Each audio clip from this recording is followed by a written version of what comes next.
Hello everyone, मैं हूं सोनाली और न्याय एकेडमी के इस यूट्यूब चैनल पर आप देख रहे हैं हॉट लीगल इश्यूज में आज का ये वीडियो। दोस्तों, आज हम चर्चा करने वाले हैं एक बहुत ही इंपॉर्टेंट टॉपिक पर, जो कि है फोर्स मेजोर।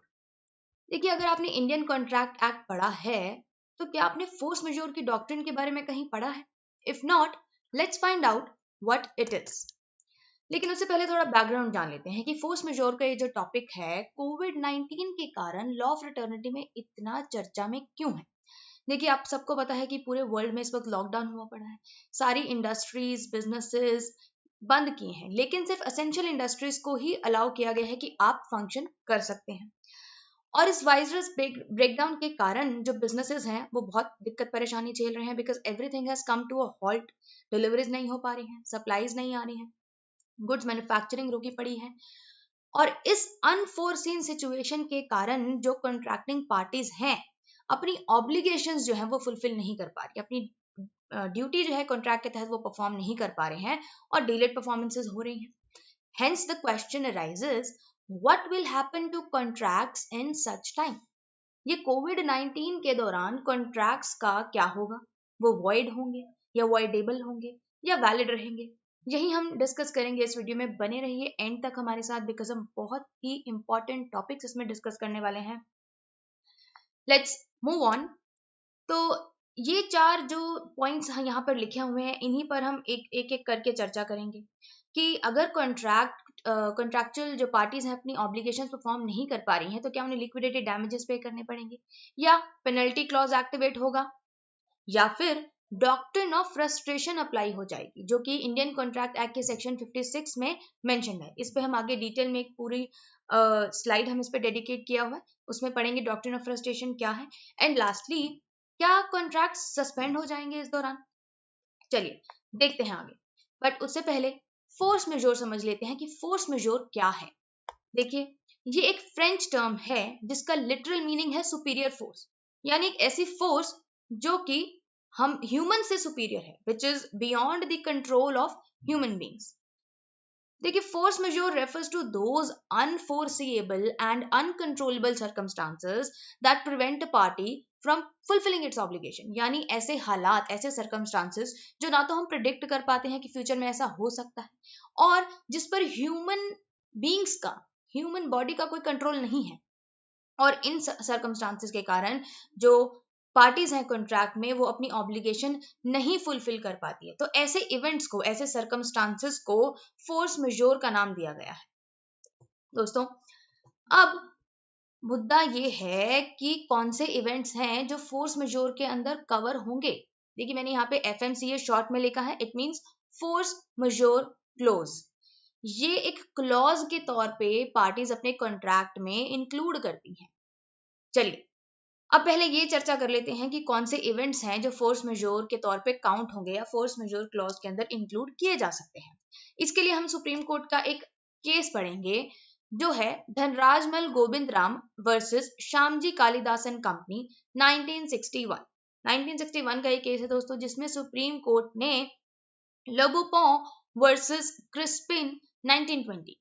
देखिए, धनराजमल के केस में सुप्रीम कोर्ट ने एक फ्रेंच केस को रेफर करते हुए कहा कि फोर्स मेजोर विस मेजर का फ्रेंच वर्जन नहीं है सिर्फ, यानी जो इंग्लिश डॉक्ट्रिन है vis major, which means act of God, जैसे सुनामी, अर्थक्वेक, इसका फ्रेंच, इट्स जो FMC है, फोर्स मेजोर है, सिर्फ इस इंग्लिश डॉक्ट्रिन का फ्रेंच वर्जन नहीं है, बल्कि इसका स्कोप विस मेजर से भी ज्यादा वाइड है।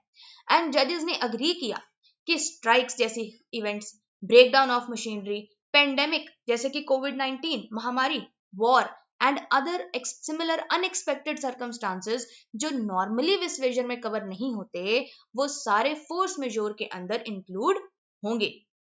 एक्ट्स ऑफ टेररिज्म भी फोर्स मेजोर में इंक्लूड किए जा सकते हैं। चलिए दोस्तों, हमने सुप्रीम कोर्ट का केस देखा और इंडियन कोर्ट्स ने बार बार इस फोर्स मेजोर की डॉक्ट्रिन को अप्लाई भी किया है टाइम टू टाइम, और इस कंसेप्ट को रिकॉग्नाइज भी किया है कि हाँ, ये कंसेप्ट इंडिया में लागू होगा। और अगर बात करें एक्ट की कि कौन से एक्ट में ये मेंशन्ड है, कौन से एक्ट के तहत ये आता है, तो इंडियन कॉन्ट्रैक्ट एक्ट जो है 1872 का, देखिए वैसे तो इंडियन कॉन्ट्रैक्ट एक्ट में एक्सप्लिसिटली एक्सप्लिसिट तौर पे कहीं नहीं लिखा हुआ है फोर्स मेजोर डॉक्ट्रिन के बारे में, लेकिन फिर भी section 32 of Indian contract act जो कि कंटिंजेंट कॉन्ट्रैक्ट्स की बात करता है और सेक्शन 56 जो डॉक्ट्रिन ऑफ फ्रस्ट्रेशन की बात करता है, इन दोनों सेक्शंस के अंदर हम इस डॉक्ट्रिन को ट्रेस कर सकते हैं। अब ये जान लेते हैं कि फोर्स मेजोर के एसेंशियल्स क्या हैं, यानी अगर आप फोर्स मेजोर क्लॉज को बाइंडिंग करना चाहते हैं, इन्वोक करना चाहते हैं, तो क्या एसेंशियल कंडीशंस फुलफिल करनी पड़ेंगी। सबसे पहले आप वो लिस्ट बना लीजिए इवेंट्स की, एनुमरेशन ऑफ इवेंट्स, यानी इवेंट्स को लिस्ट बना के क्लियर कर दीजिए कि ये इवेंट्स जो है फोर्स मेजोर के तौर पे काउंट होंगे। नेक्स्ट, प्रोसीजर क्या फॉलो किया जाएगा अगर फोर्स मेजोर का इवेंट फ्यूचर में हो जाता है, if it happens, if such events happen, तो पार्टीज क्या प्रोसीजर फॉलो करेंगी इस क्लोज को इन्वॉक करने के लिए। इस क्लॉज के तहत अगर पार्टीज रिलीफ लेना चाहती हैं तो क्या प्रोसीजर फॉलो करना पड़ेगा। एंड लास्टली, उस इवेंट की अकरेंस के बाद, फोर्स मेजोर इवेंट की अकरेंस के बाद जो हैपनिंग्स हुई हैं, यानी फोर्स मेजोर इवेंट के अकरेंस के कारण उसके consequential as a result of that event जो हैपनिंग्स हुई हैं, जो घटनाएं घटी हैं बाद में, उससे पार्टीज की पोजीशन पे क्या इफेक्ट पड़ेगा और कॉन्ट्रैक्ट की लीगल स्टेटस पर क्या इफेक्ट पड़ेगा, ये सब पहले ही क्लियर करना बहुत जरूरी है। सो अगर ये एलिमेंट्स प्रेजेंट होंगे तभी फोर्स मेजोर का जो क्लॉज है वो पार्टीज पे बाइंडिंग होगा और एनफोर्सिएबल किया जा सकता है। दोस्तों, ज्यादातर जो कॉन्ट्रैक्ट्स हैं, जो मेजॉरिटी ऑफ कॉन्ट्रैक्ट्स हैं, उनके अंदर एक टर्म इंक्लूड किया जाता है जिसके तहत पार्टीज ये एग्री करती हैं कि अगर कोई भी ये सर्कमस्टांसेस जो हमने मेंशन किए हैं अपने क्लॉज में, इनमें से कोई भी हालात अगर फ्यूचर में पैदा होते हैं तो कॉन्ट्रैक्ट जो है या तो सस्पेंड हो जाएगा या डिस्चार्ज हो जाएगा। सो ऐसे केसेस में अगर ये टर्म या ये क्लॉज ऑलरेडी मेंशन्ड है कॉन्ट्रैक्ट के अंदर, तो कॉन्ट्रैक्ट का डिसोल्यूशन जो है कॉन्ट्रैक्ट के टर्म्स के हिसाब से ही होगा, उन्हीं के तहत होगा उसका डिसोल्यूशन। और अगर केस ये है कि कॉन्ट्रैक्ट में फोर्स मेजोर क्लॉज मेंशन्ड है या कोई भी ऐसा टर्म मेंशन्ड है, तो उस केस में इंडियन कॉन्ट्रैक्ट एक्ट का सेक्शन 32 अप्लाई होगा, वो ऐसे कॉन्ट्रैक्ट से डील करेगा। और लेकिन अगर कॉन्ट्रैक्ट के अंदर कोई भी ऐसा फोर्स मेजोर का क्लॉज मेंशन्ड नहीं है, या आपने फोर्स मेजोर क्लॉज मेंशन तो किया है पर जो आपने उसके अंदर इवेंट्स मेंशन किए हैं उसमें आपने एपिडेमिक या पेंडेमिक, जैसे कि कोविड-19 की महामारी, इसमें ऐसे कोई इवेंट को मेंशन नहीं किया है, या आपने एंडेमिक या पेंडेमिक, एपिडेमिक या पेंडेमिक को इंक्लूड नहीं किया है, तो section 56 of Indian contract act apply होगा उस सिचुएशन में। अब सेक्शन 56 क्या होता है ये जान लेते हैं। सेक्शन 56 जिसको हम डॉक्ट्रिन ऑफ फ्रस्ट्रेशन के नाम से भी जानते हैं, क्योंकि ये डॉक्ट्रिन इस सेक्शन के अंदर ही इंक्लूड की गई है। सेक्शन 56 के हिसाब से अगर कोई भी ऐसा एक्ट जो कॉन्ट्रैक्ट के एग्जीक्यूशन के बाद परफॉर्म किया जाना था और किसी कारण से वो एक्ट अब परफॉर्म करना अनलॉफुल हो गया है या इम्पॉसिबल हो गया है, so due to such impossibility जो कॉन्ट्रैक्ट है वो वॉइड डिक्लेयर हो जाता है, ये सेक्शन 56 बताता है। दोस्तों, फोर्स मेजोर का जो क्लॉज है ये पार्टीज की कंट्रैक्चुअल ऑब्लिगेशन को कंप्लीटली खत्म नहीं करता, कंप्लीटली अब्सॉल्व नहीं करता। यानी जस्ट बिकॉज आपके कॉन्ट्रैक्ट में फोर्स मेजोर क्लॉज है और उसमें से कोई भी इवेंट अगर फ्यूचर में हो जाता है तो इसका मतलब ये नहीं है कि पार्टीज को अपनी ऑब्लिगेशन परफॉर्म नहीं करनी पड़ेगी फ्यूचर में।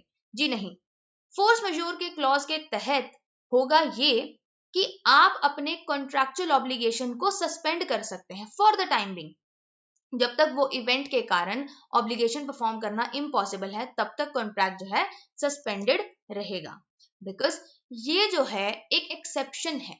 फोर्स मेजोर की जो डॉक्ट्रिन है it is an exception to what would otherwise amount to breach of contract, कि नॉर्मल केसेस में जो कॉन्ट्रैक्ट की ब्रीच मानी जाती, अगर ऐसा कोई इवेंट होता जिसके कारण आप अपनी ऑब्लिगेशन परफॉर्म नहीं कर पा रहे, तो हम कहेंगे जब पार्टी ऑब्लिगेशन नहीं परफॉर्म करती तभी हम कहते हैं कि ब्रीच हुई है कॉन्ट्रैक्ट की।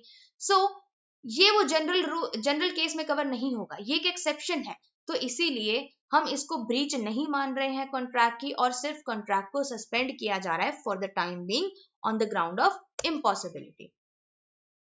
अब हमने डॉक्ट्रिन ऑफ फ्रस्ट्रेशन देख ली, हमने फोर्स मेजोर समझ लिया क्या होता है, बट इन दोनों में फर्क क्या हुआ? फिर हम कह रहे हैं कि सेक्शन 32 और 56 में फोर्स मेजोर जो डॉक्ट्रिन है इसको ट्रेस किया जा सकता है, बट फिर फर्क क्या है?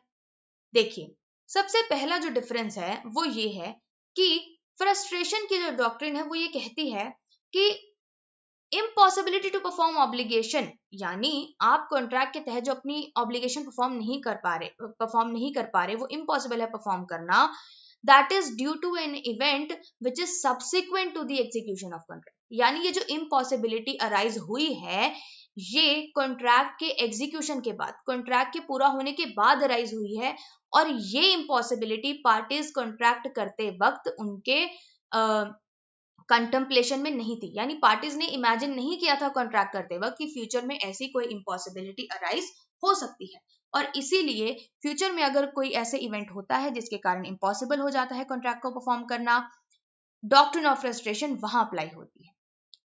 लेकिन फोर्स मेजोर का जो क्लॉज है, फोर्स मेजोर की जो डॉक्ट्रिन है, इसमें क्या होता है, इसमें पार्टीज पहले ही आइडेंटिफाई कर लेती हैं, कॉन्ट्रैक्ट के एग्जीक्यूट करने से पहले ही एक एग्जॉस्टिव लिस्ट बना लेती हैं इवेंट्स की कि अगर ये घटनाएं फ्यूचर में होंगी और उसके कारण हमें कॉन्ट्रैक्ट को परफॉर्म करना पॉसिबल नहीं होगा या मुश्किल हो जाएगा, तो हम फोर्स मेजोर का क्लॉज इन्वोक कर सकते हैं और रिलीफ ले सकते हैं। सेकेंड डिफरेंस ये है कि फ्रस्ट्रेशन डॉक्ट्रिन को इन्वोक करने के लिए ये जरूरी है कि जो सब्जेक्ट मैटर है कॉन्ट्रैक्ट का वो डिस्ट्रॉय होना चाहिए। जनरली ऐसा ही होता है कि जो सब्जेक्ट मैटर है वो डिस्ट्रॉय हो गया तो हम फ्रस्ट्रेशन डॉक्ट्रिन इन्वोक करते हैं, और फ्रस्ट्रेशन डॉक्ट्रिन के कारण जो कॉन्ट्रैक्ट है वो वॉइड हो जाता है, वॉइड रेंडर हो जाता है।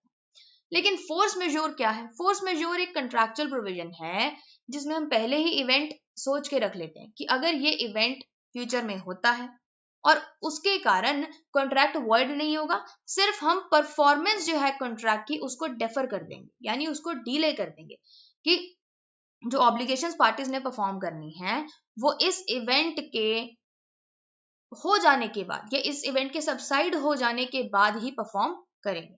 सो पार्टीज कंप्लीटली एक्सक्यूज नहीं हो जाती कि आप अपनी ऑब्लिगेशंस बिल्कुल ही परफॉर्म ना करें, जी नहीं, उनकी जो परफॉर्मेंस है ऑब्लिगेशन की वो थोड़ा डिले हो जाती है फोर्स मेजोर के कारण। लेकिन फ्रस्ट्रेशन में तो पूरी तरीके से कॉन्ट्रैक्ट ही वॉइड हो जाता है। ये मेन डिफरेंसेस थे फ्रस्ट्रेशन डॉक्ट्रिन में और फोर्स मेजोर की डॉक्ट्रिन में। एंड लास्टली अब हम आते हैं अपने मेन टॉपिक पे, जो कि ये है, इज कोविड-19 a force majeure event?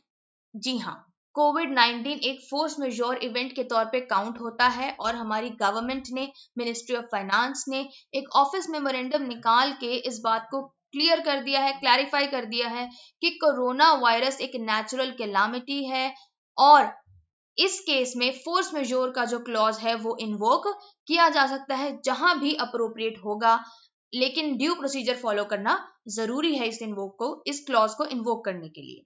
And government ने ये भी क्लियर किया है कि फोर्स मेजोर के क्लॉज अगर आपके कॉन्ट्रैक्ट में है, इसका मतलब ये नहीं है कि पार्टीज जो है बिल्कुल भी अपनी कॉन्ट्रैक्चुअल ऑब्लिगेशन परफॉर्म नहीं करेंगी, इसका एक्सक्यूज नहीं ले सकते आप नॉन परफॉर्मेंस के लिए, बट सस्पेंड रहेगी performance for the duration of force majeure. दोस्तों अब कंक्लूड करते हुए हम ये बताना चाहेंगे कि फोर्स मेजोर का क्लॉज जो है उसके तहत आप रिलीफ ले सकते हैं या नहीं कोर्ट से, ये डिपेंड करेगा on the facts of each and every case, because ये एक एक्सेप्शन है, जनरल रूल नहीं है। तो हर केस के फैक्ट के हिसाब से कोर्ट डिसाइड करेगी कि फोर्स मेजोर क्लॉज के तहत पार्टीज रिलीफ ले सकती हैं या नहीं। साथ ही साथ कमर्शियल हार्डशिप और इम्पॉसिबिलिटी को अलग करना जरूरी है, ये डिफरेंट है। आप कमर्शियल हार्डशिप का एक्सक्यूज लेकर अपनी ऑब्लिगेशन को परफॉर्म करने से बच नहीं सकते।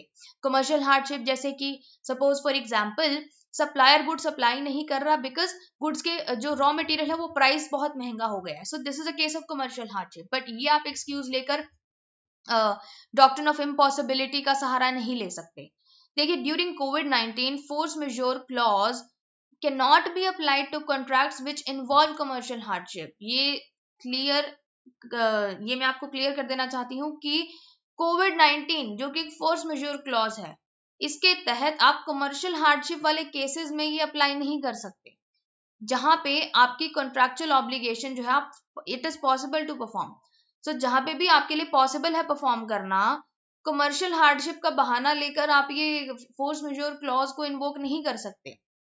एंड लास्टली ये एडवाइस हम देना चाहेंगे कि गोइंग फॉरवर्ड जितने भी कॉन्ट्रैक्ट्स पार्टीज बना रही हैं या पार्टीज कॉन्ट्रैक्ट में एंटर करेंगी, तो एक स्पेसिफिक क्लॉज अगर पार्टीज मेंशन कर लेंगी already before the execution of contract, कि अगर कोई लोकल या नेशनल गवर्नमेंट कोई ऐसा नोटिफिकेशन निकालती है जिसके तहत किसी इवेंट को फोर्स मेजोर के तौर पे क्लासिफाई किया जाता है, तो जो परफॉर्मेंस है कॉन्ट्रैक्ट की वो वॉइडेबल होगी at the instance of affected party.